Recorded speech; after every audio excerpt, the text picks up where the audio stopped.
What's up, College football fans? Sonoy Valente, JD Davis, and Miles once again with the Mean Green Show. Today we're going to preview North Texas fall camp as it is starting 2 days from filming this, likely tomorrow, depending on when we get this out.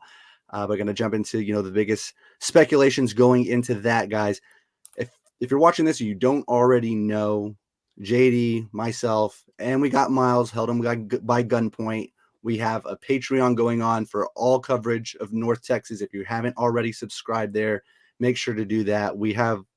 I'll put the link in the description on this video so you can check that out. There's some occasional free content. If you're interested in getting the membership, I think it's $5 a month, and you get all of JD's insider info. Miles is going to be doing weekly write-ups. I'll be doing a week, but 2 podcasts per week during the season.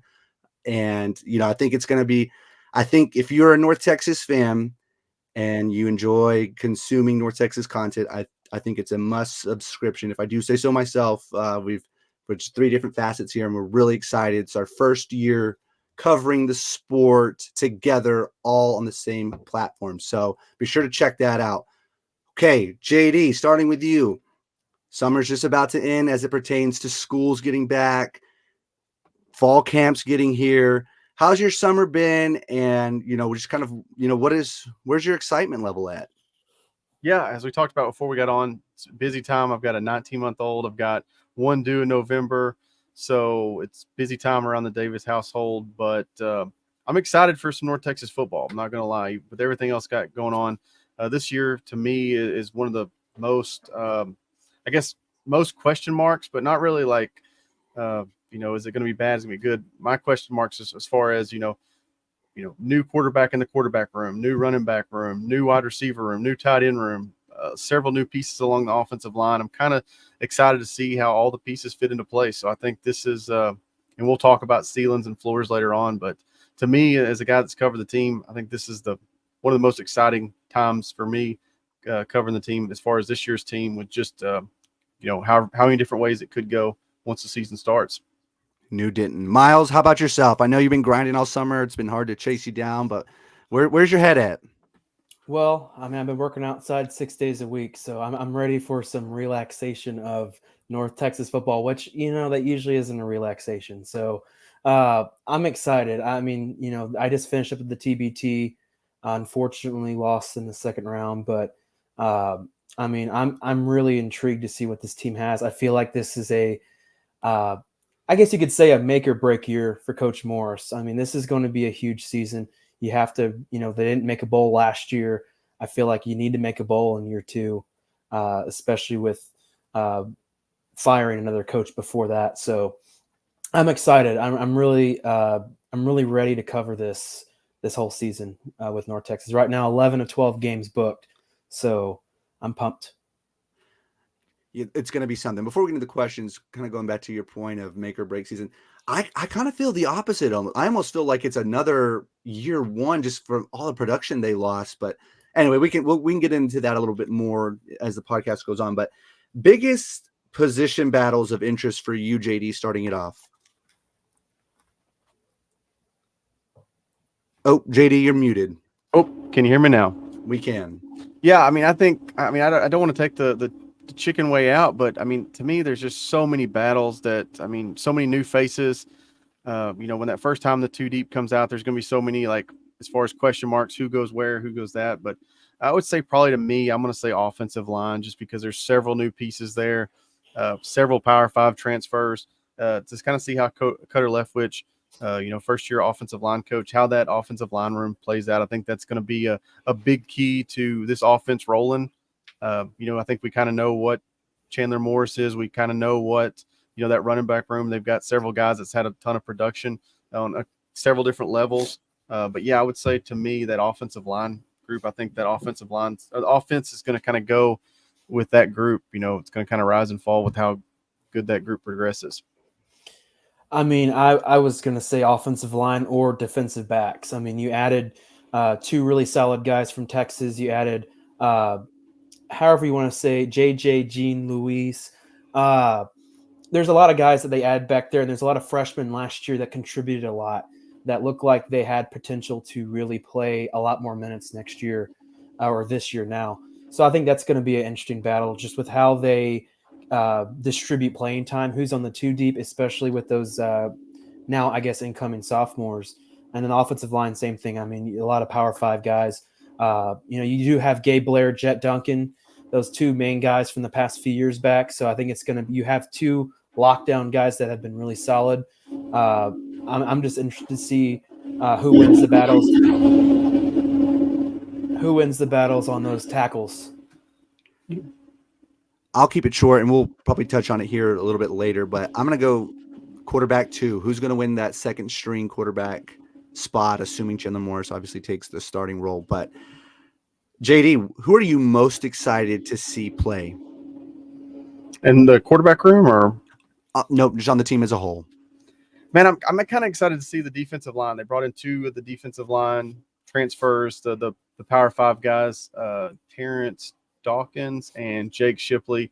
Excited to see how those guys, play on the outside beside Rod Brown. I think those guys are kind of going to be difference makers. They've got the potential to be all conference guys. They both had production at the Power 5 level. I think if those guys can come in and be a disruptor, Mason did a great job last year, but before that, you probably have to go back to Ladarius Hamilton, to having a defensive lineman that really caused havoc. I guess the Twins, I hate to forget about the Twins, but I think that's really been, a big key miss on this defense the last few years, is having a true disruptor. So like I said, hopefully one of those guys takes a step up and can kind of contribute on that all conference top level. I think is really going to help this defense go a long ways. I had 2 guys. I'm going to pick the main one. I think the main one is Oscar Hammond. I'm excited to see how they'll be able to use him after what we saw in spring. He looked really, really productive, and someone that really North Texas hasn't had. I guess if you count Kelvin Smith, but that was an iffy guy for receiving wise. But my other person that I was going to mention is, I already talked about JJ Jean-Louis. I think he's that big position at star. They were all talking about it during spring at the pressers. So I think he's a big guy that I'm excited to see personally, because he's going to bring a lot, and he has that kind of the formation that North Texas runs right now. So those are 2 guys that I'm kind of looking forward to, mainly Oscar Hammond, a real true tight end. JJ Jean-Louis, I'm really excited to see him too. If I had to go with one, I'm going to go with Jake Shipley as well, just because of the need for the D-line to be, leveled up. And I think he's a big body guy, and we'll see. But if he can, I don't even say necessarily have to dominate, but if he can just be something that, can get maybe 4 sacks on the year, crucial time sacks, obviously, and can help bolster that run defense, just him alone, whatever side of the end I don't know if he's left in or right in, but I'm really excited to see his production, his hopeful production. And yeah, so that's who I'm going with. Biggest concern for the season, JD? My biggest concern is just overall health of the team. I think that, I think we'll talk about floors and ceilings later on, but the biggest thing North Texas needs is to stay healthy. That's, Chandler Morris. If they can keep him upright, keep him healthy throughout the season, he's got the potential to be, all conference, all American Athletic Conference quarterback. Terrell Dawkins, that's another guy I mentioned. Had spurts at NC State and South Carolina where, he was a contributing player, but also battled some injuries. So, I think, we've seen the running back room last few years. Ragsdale went down. I think this team can stay overall healthy throughout the year. I think that's going to be, bigger than any kind of an addition you can get from any type of player. I think it's just main thing is stay healthy. I think it kind of ties into injuries. It's really about depth. North Texas has not had a deep team and position-wise since I can remember, maybe Seth Luttrell days.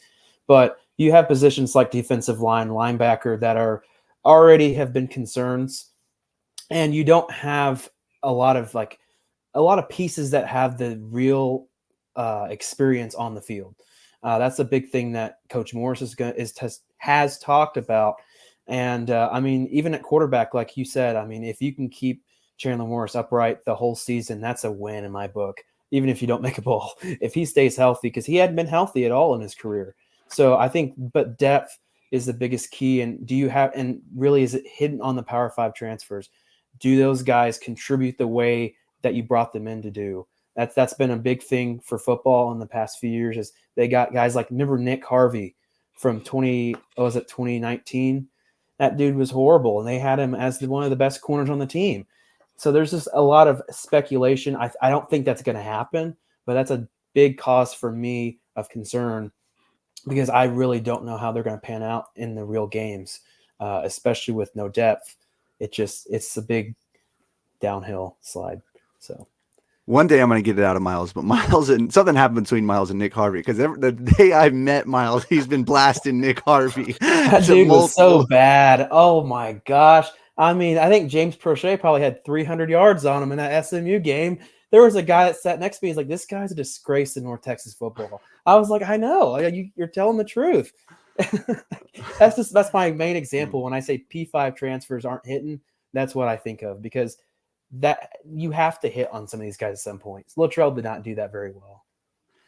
My biggest concern, I mean, you guys pretty much touched on it, but it's Chandler Morris's health. I mean, again, I think his last full season might have been high school as far as starting the entirety of a season. So, I mean, we'll get into EA college football, but EA college football says, he's pretty good, but, the best ability is availability. So hopefully he can hold up, which really leads into a tag-along point of that is who's going to be QB2. I want to get your guys' opinions on it, but I really do feel like that Stone Earl loss to, I don't know if it's been announced yet, but wherever he's going to pop up is a little bigger than people are making it out to be. I personally believe that, but I think he would have been the next best option behind Morris than anybody else in that room. His second year in this offense, familiarity, and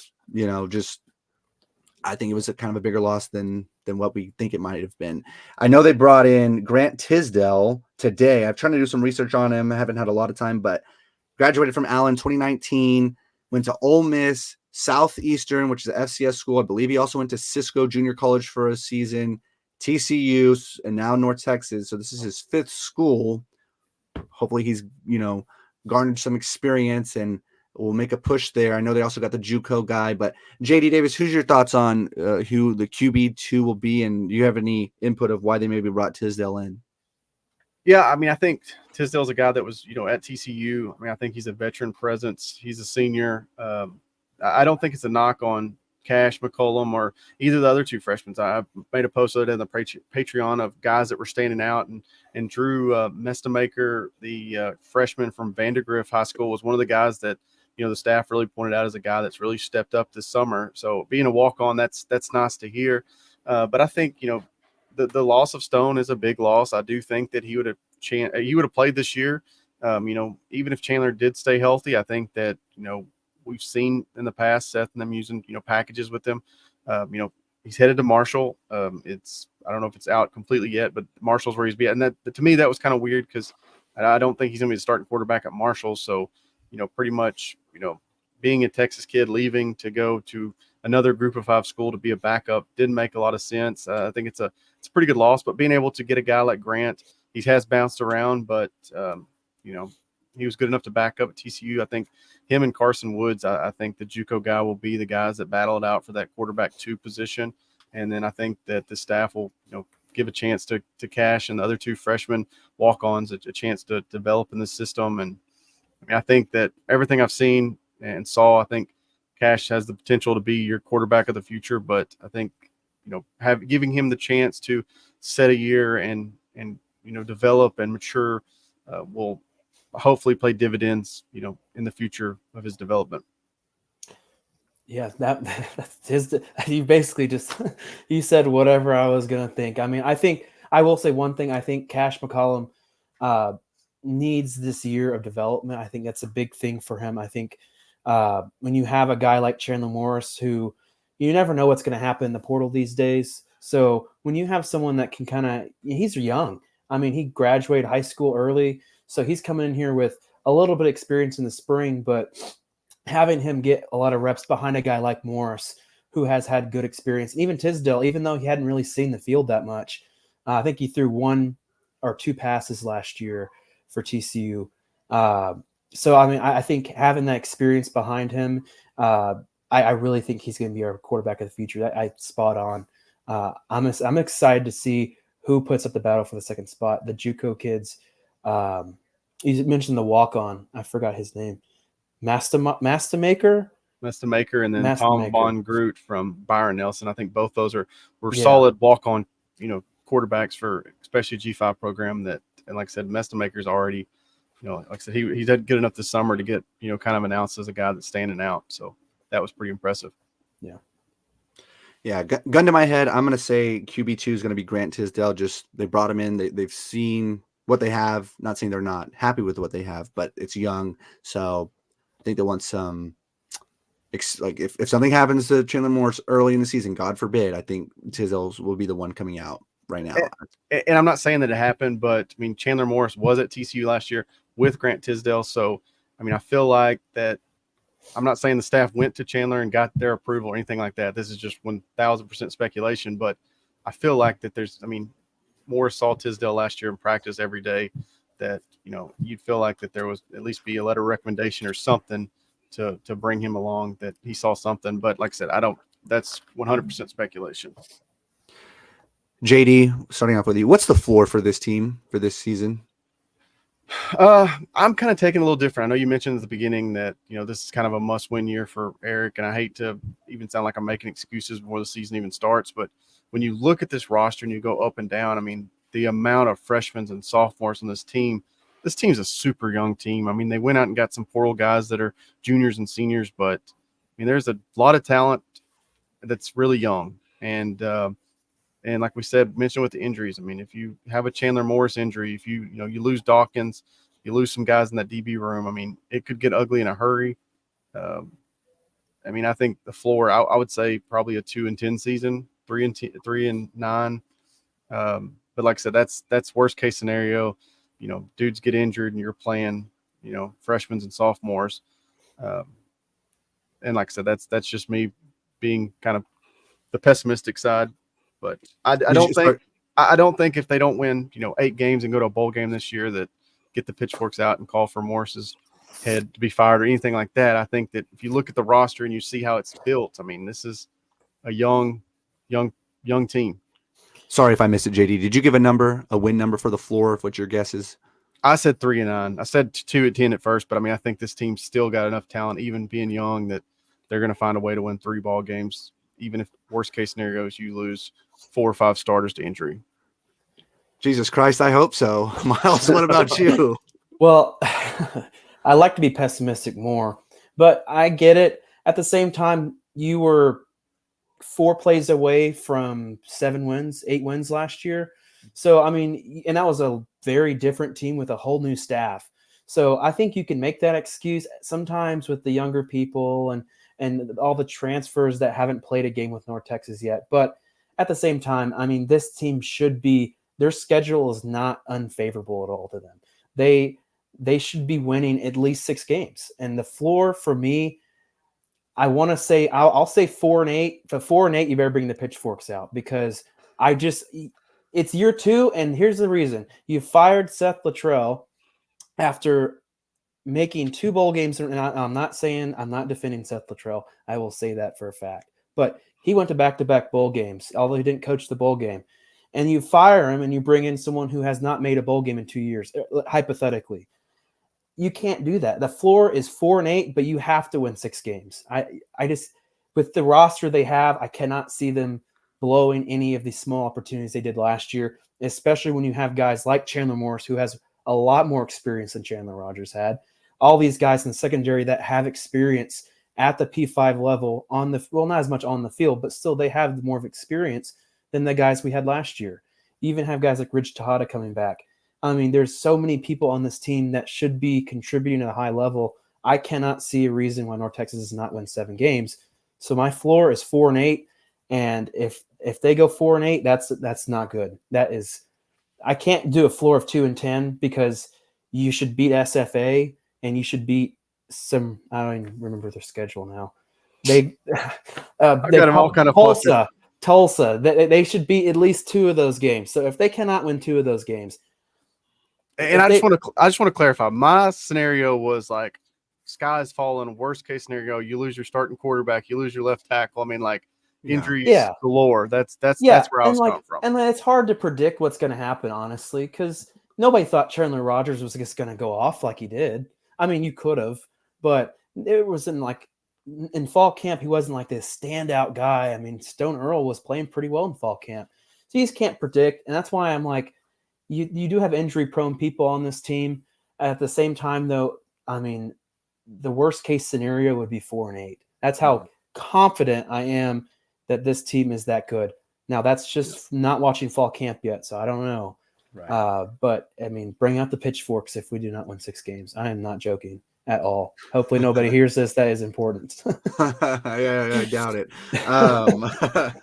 But also, so my prediction, my floor prediction is contingent on Chandler Morris being healthy for the whole season. If he's healthy for the entirety of the season, I think the floor is 5-7. I don't see agree. them, dropping below that. However, if Morris goes down, and whether it's Tisdale or Cash or whoever it is that steps in and can't get up to snuff quickly, and mind us all, Chandler Morris wasn't here for spring football, but if the other person can't get up to snuff quickly, then yeah, it could probably get to that pretty scary pitchfork number for Miles. Okay, JD, what's the ceiling? Man, I think, and I said this earlier when the kind of transfer portal exodus was happening, that if Morris and them could figure out a way to get another 3,000-yard passer, 1,000-yard rusher, 1,000-yard receiver, it would take this program to a whole nother level, because it would kind of, take a little bit of, this is more of a system than, but I'm going with 9-3. I think if you stay healthy, I mean, I think that, Chandler Morris has proven that he can be. I mean, he was a Power 5 starter 2 years in a row. I think he's got the talent. You bring in some running backs like Jawan Price, who was a stud at New Mexico State before going to Syracuse. And then I'm excited to see, year 2 of Landon Sides and, another year of Damon Ward. I mean, if he can take that step kind of like Macklin did last year. And I think this defense is going to improve. I mean, I think they brought in a ton of depth in that defensive back room. I think, like Miles said, we were a couple plays away from being a 7-8 win team last year. And I think we're much, at least the defense is much better this year. And like I said, they've got the pieces on offense that could potentially, take them next level. I mean, I think. Well, what was your prediction? You said 9-3. Yeah, that's what I was going to say. I think 9-3 is a reasonable, not over the top ceiling for this team.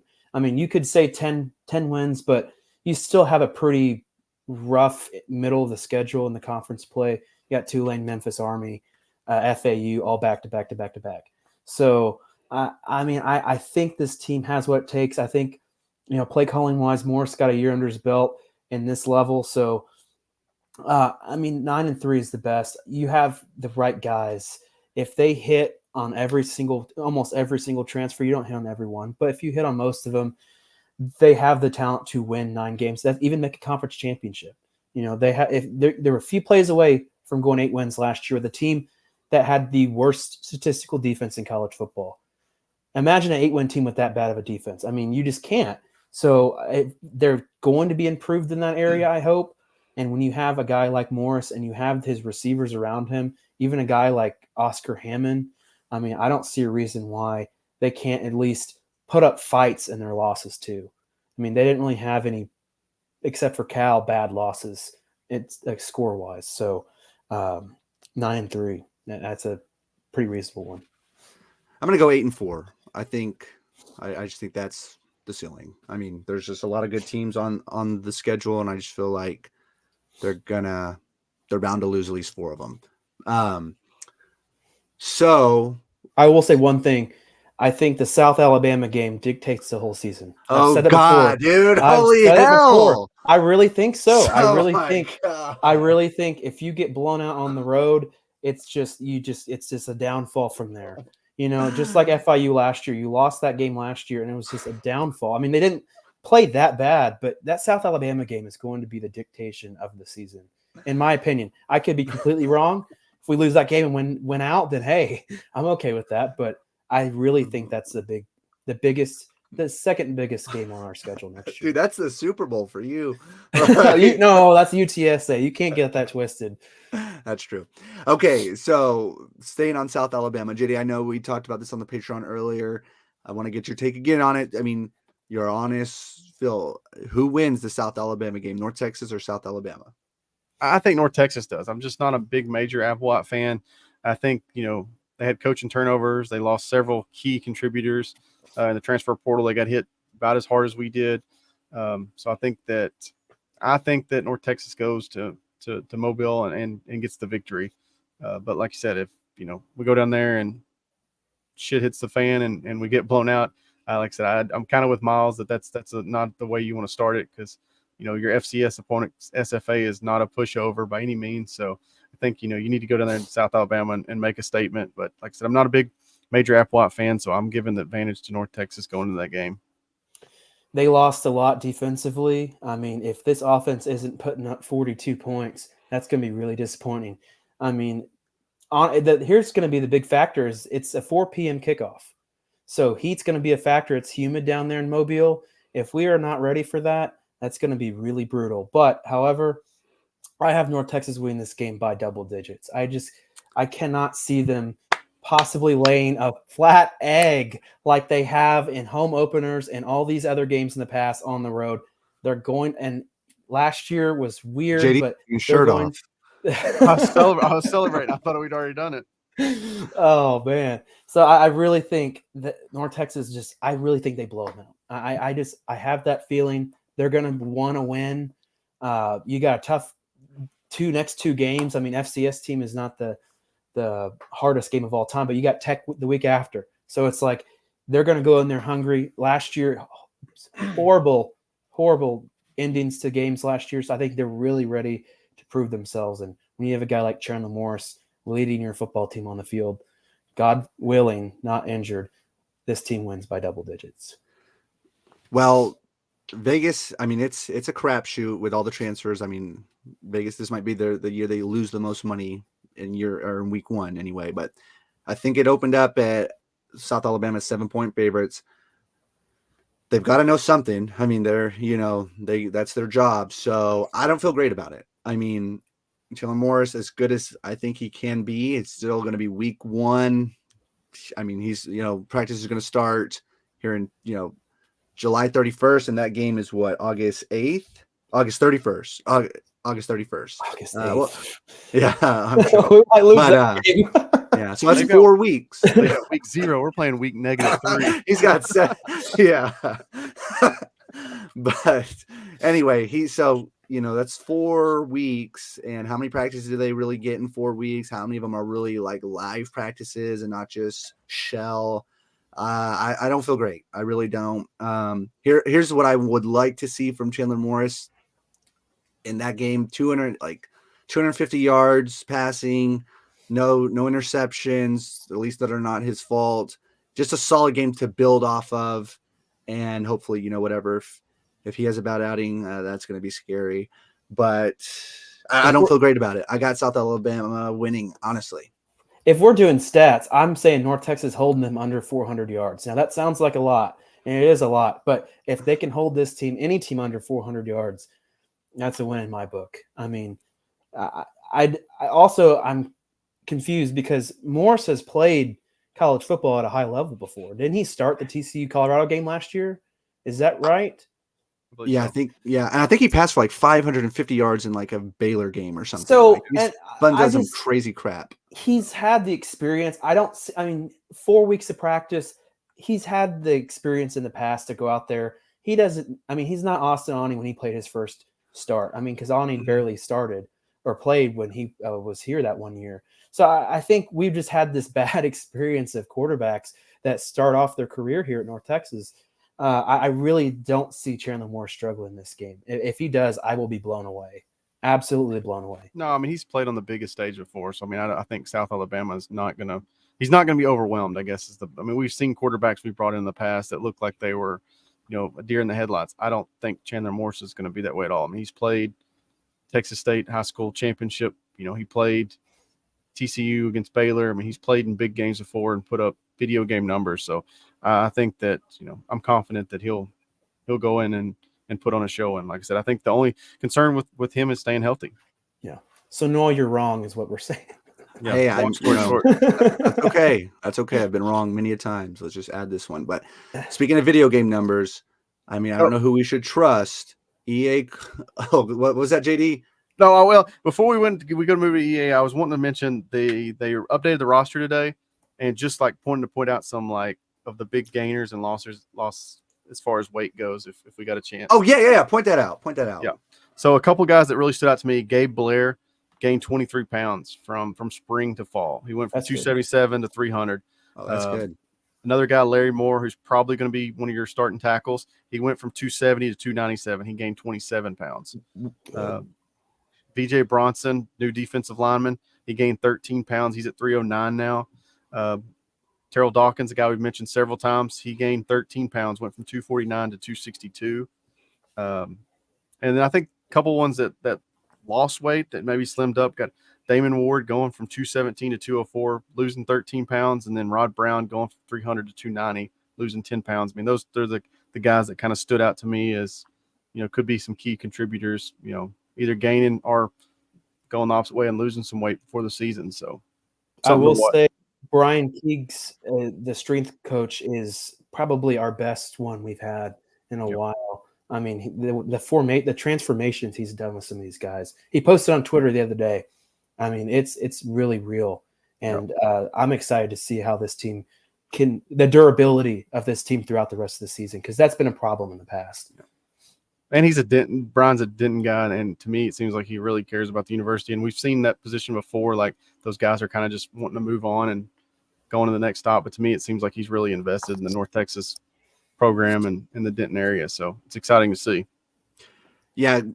After going to AAC Media Days, seeing Damon Ward and Rich Tejada both look good, but just staying on Damon Ward for a second, I've kind of mentioned in the past of, hoping they would get land a larger name receiver in the portal, just hopefully step in for that wide receiver one role. But looks like, who knows, but Damon Ward might be pegged for that role. He looked really good at Media Days. I mean, like you were talking about the loss of 13 pounds or whatever it is, but he looks good. He looks ready to go. It was definitely more affirming and just kind of being around him a little more like, he hopefully, and he's ready to go off this season, and he's got a good head on his shoulders. And it was my first interactions with him, deep interactions, I guess, other than just press conferences. But yeah, he's, let's go. In other words, for Damon Ward as being wide receiver one. We'll see how it goes. But speaking of video game numbers, and I talked about Las Vegas, they're picking South Alabama, 7-point favorites and all that. But I did simulate a season for North Texas prior to the show, and EA College Football is the czar of my life right now. So we're going to always default to that. And North Texas did go 8-4, which influenced my 8-4 ceiling, and they went to the AutoZone Liberty Bowl, got matched up against Texas Tech, and they won. And so, they had a 9-4 season with a bowl victory. And that's EA College Football, unbiased as it gets. So did they beat Tech in the regular season? They did. They did. I was kind of hoping they didn't, but they did. We swept Texas Tech. Go ahead and fire McGuire. Get him out of there. Fire Guire. And we don't want that to happen, because their number one target will be Eric Morris. Yeah, that's true. So that's right. But talking about some stats, I mean, in the simulation, Chandler Morris passed for over 3,700 yards, 38 touchdowns, 9 interceptions, 67% completion rate. Damon Ward, over 1,100 yards. There we go.